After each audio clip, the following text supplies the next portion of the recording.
પાના નંબર 103 પર ફકરો વાંચો. એની અંદર છે ભૂખ્યો બગલો. આ ફકરો શાનો છે? ભૂખ્યા બગલાનો છે. બગલો તો તમે જોયો ને, કેવા કલરનો હોય બગલો? ધોળો કહેવાય, સફેદ કહેવાય. બે એક જ શબ્દ સમાન શબ્દો છે. સફેદ પણ કહેવાય, ધોળો પણ કહેવાય, અંગ્રેજીમાં વ્હાઈટ કહેવાય. હવે બગલાની વાત છે. એ બગલો ભૂખ્યો હોય છે. હવે તમે બગલા વિશે તો જાણ્યું છે કે ભાઈ બગલો જોડ્યું. પછી બોલો હંસનો કલર કેવો? હંસનો ધોળો હોય. હંસ પણ ધોળો, બગલો પણ ધોળો. પણ હંસ ને બગલામાં ખૂબ જ તફાવત છે ભાઈ. શેનો તફાવત? ખોરાકનો. બગલો ને બગલો એ માછલો ખાય. શું ખાય? માછલો. હંસ ક્યારે માછલો ના ખાય. હંસ એ સાચા મોતી ખાય. શું જુએ?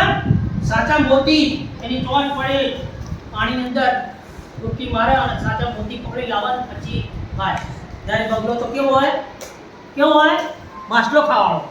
દેખાવમાં એક જ, બે ધોળા, પણ ખોરાકથી બે અલગ. ખોરાકથી બે અલગ. બગલો મોસ ખાય છે, માછલી ખાય છે. જ્યારે હંસ તો રાજા કહેવાય. હંસ આ માછલી વાછલી ના ખાય. હંસ એ દરિયાની અંદર સાચા મોતી આવે. મોતી તમને ખબર છે? મોતી કોને કહેવાય? એ અમૂલ્ય કહેવાય, અમૂલ્ય રત્ન કહેવાય. એને લેટીની અંદર અહીંયા પહેરવામાં આવે છે. સોનાની વીંટી વગર ચાંદીની અંદર વીંટી હોય એની અંદર ફિટ કરી અને મોતી પહેરવામાં આવે છે. ઘણા લોકો ને પહેરતા જ જોયા સાચા મોતીઓ. અને સાચા મોતી તો લગભગ મળતા નહીં, પણ ઘણા ખરા પહેરતા હોય છે. એટલે હંસનો ચારો એ સાચો મોતી છે. જ્યારે બગલાનો ચારો મતલબ ખાવાનું શું છે? માછલી છે. એટલે બે પોતાના ખોરાક તણી ઓળખાય છે.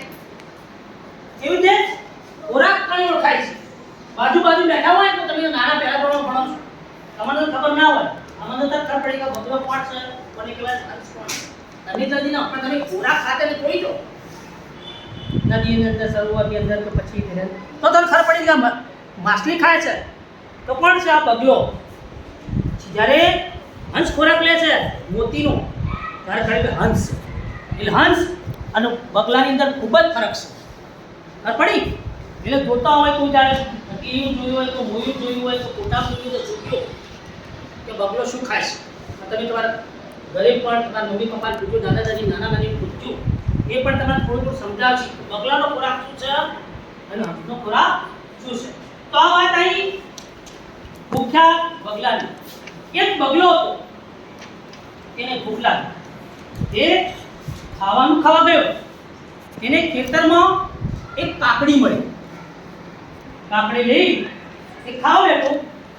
નજીકમાં તળાવ હતું. તળાવમાં માછલીઓ હતી. એટલે વિચાર્યું કાકડી અને માછલી સાથે ખાવું તો કેમ બન્યું? જો બગલો કહેતો માછલી ખાય. તો બગલાએ વિચાર કર્યો કે ભાઈ આ કાકડી ને માછલી સાથે ખાવું તો કેવી મજા આવે. એ માછલી પકડવા ગયો. તળાવમાં મગર હતો. મગર તો ખાઈ જાય. માછલી પકડવા તો ગયા બગલા ભાઈ. તળાવમાં કોણ હતું? તળાવમાં મગર તેની પાછળ દોડે ભાઈ. જેવો માછલી પકડવા ગયા એ મગર તેની પાછળ બગલાની પાછળ દોડે. બગલો તો કાકડી લઈને ભાગ્યો. હાથમાં કાકડી લઈને ભાગ્યો. બગલાને એક માટલું દેખાયું. બગલાને શું દેખાયું? એક માટલું દેખાયું. તેણે કાકડી માટલામાં નાખી. કાકડી હતી ને માટલામાં નાખી અને ભાગી ગયો, દોડી ગયો. બગલો પાછો આવ્યો અને જોયું તો માટલું તો ખાલી હતું. ક્યાં ગઈ છે ભાઈ કાકડી? મગર ખાઈ ગયો. એના મનમાં માટલાની અંદર કાકડી નાખી તો કશું નહીં, પણ મગર એના કરતા પણ હોશિયાર હતો. મગર આખું માટલા ઊંધું પાડી કાકડી ખાય એટલે પાણીમાં ઘૂસી ગયો. તો બગલો શું? ભૂખ્યો. એટલે એનું ટાઇટલ આપ્યું છે ભૂખ્યો બગલો. બરોબર? એટલે તમને એ પણ સમજાવી દીધું કે બગલો હંસ કોને કહેવાય. તો તમારે યાદ રાખવાનું. જો તમે પહેલા ધોરણમાં તો હાથથી થોડું યાદ રાખશો ને તો તમે પહેલા બીજા તો તમે બધું યાદ રહેશે. 10મા સુધીમાં તમે એકદમ હોશિયાર થઈ જાઓ. બરોબર? હું જે વાત સમજાવું બરોબર મગજ બોલ્યા થોડી ઘણી તો લેવાની. બગલો છે, હંસ છે. બરોબર? ચલો.